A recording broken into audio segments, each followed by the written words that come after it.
Right, Frank, here we are, BT Sports Studios, and we've just had the press conference for Nathan Gorman versus Daniel Dubois.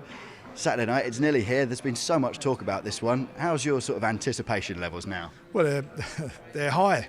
I think it's going to be a great fight. I mean, I keep sort of changing my mind. I'm watching it, and at the end of the day, I look at both the guys. They're in magnificent shape. They're in great shape, and mentally, both of them are there. They've both got this absolute steadfast belief in their ability and who's going to win the fight. They both really fancy themselves, so you know you're going to get something really special.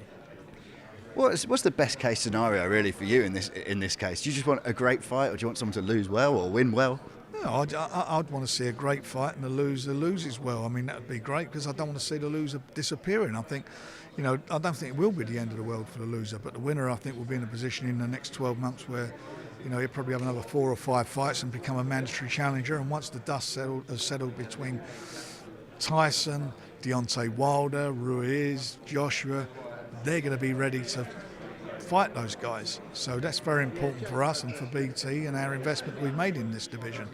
And it won't be the end of the world for the loser either. I've mentioned to you before, we did a few years ago, we did George Groves and James DeGale.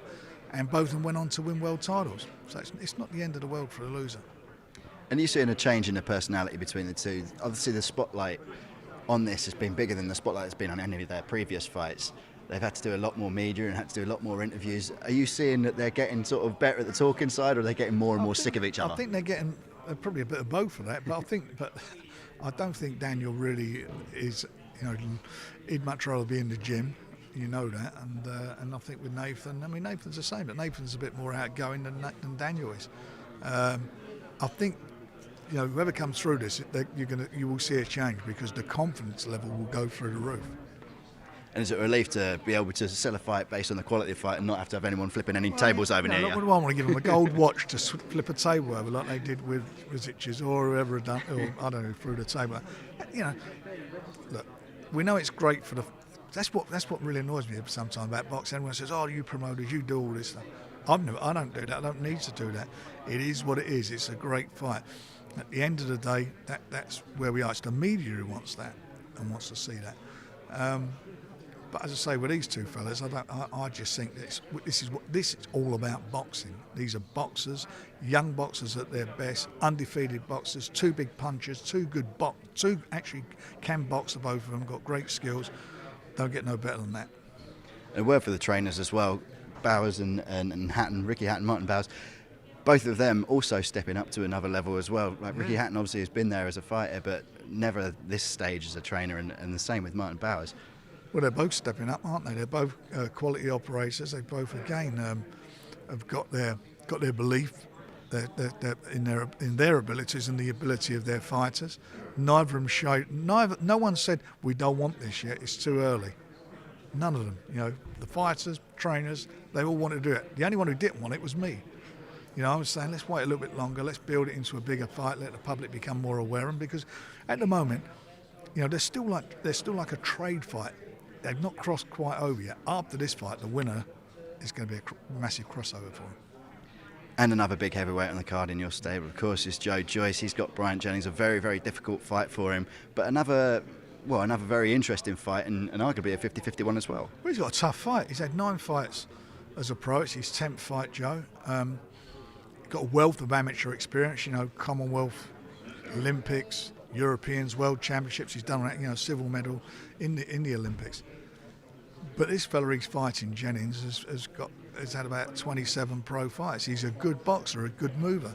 He was Dillian White the following Saturday week is fighting Reaver, and everybody's saying that's going to be a tough fight for him. Well, this fella was boxing Reaver's head off for 11 and a half rounds till he got clipped. He was in front.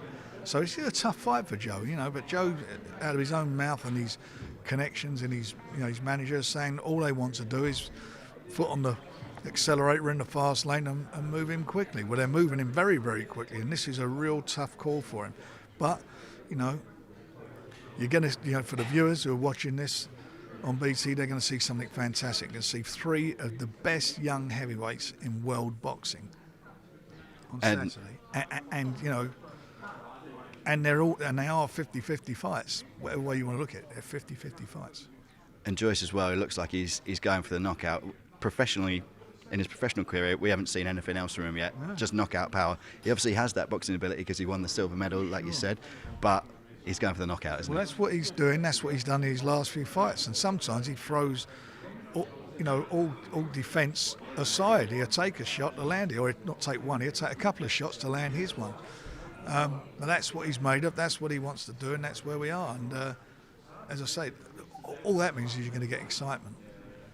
They're big bangers. The three of them are big, big punchers. The three of them. So bombs away on Saturday. Speaking of big punches, there's still the looming Anthony Yarde, Sergey Kovalev fight that's been talked about for ages. The date's changed, everything's changed. Where are we at with that one now? We'll announce what's happening on Saturday, live on the air. All right, so no spoilers now then. No spoilers, otherwise it'll spoil it. Okay, and another fighter of yours who's fighting in August, Carl Frampton. He's got his comeback fights. I guess it is a comeback fight after the Warrington fight in Philadelphia on August the 10th. Yeah. How do you think Carl's feeling about that? Well, he's pleased to get back in the ring. He's been out for a while. He's had this legal situation going on with his former manager and promoter.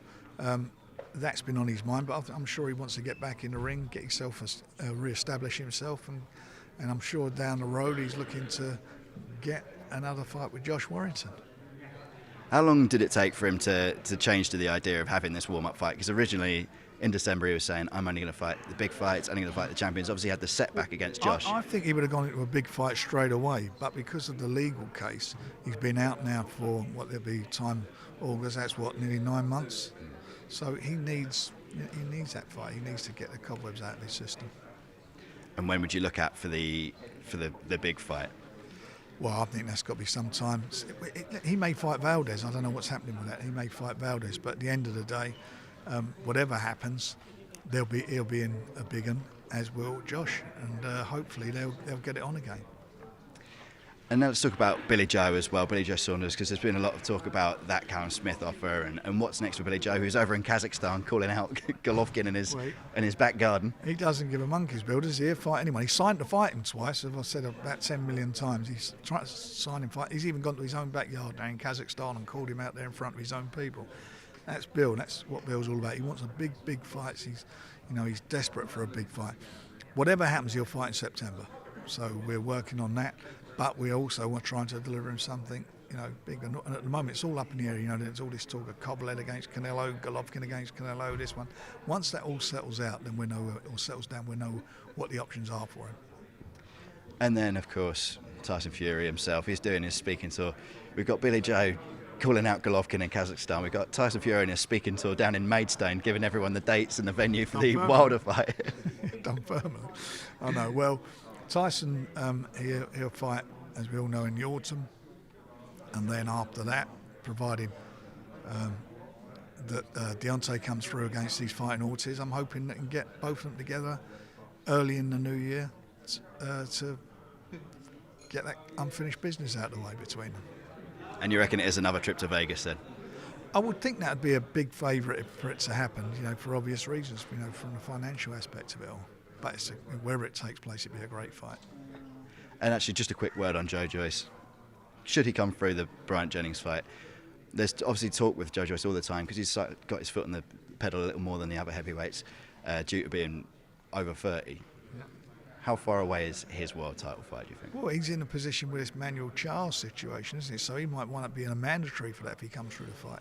So he's in quite a good position at the moment. But he's got to win. And do you reckon Bryant Jennings or Joe Joyce go straight into that, whoever wins? I would. Well, if Bryant Jennings goes in, he does. There's nothing I can do about it. But for Joe, I'd love him to go straight into it. He would want that. I mean, they called out when Miller pulled out against Joshua. They called out Joshua to go in there. So you know what he wants. He just wants to fight for the world title, and he's got this belief that he can win it. And also on the undercard, just a quick last word for Liam Williams, who also seems to want to call out Golovkin and Canelo and everyone like that. He's had a good year since joining Ingles Gym, hasn't he? And he looked really, really sharp now in training. He looks a different fighter, actually. He's got a lot of confidence and he's moving well. And I think just a couple more fights, I think he might wind up with a big one.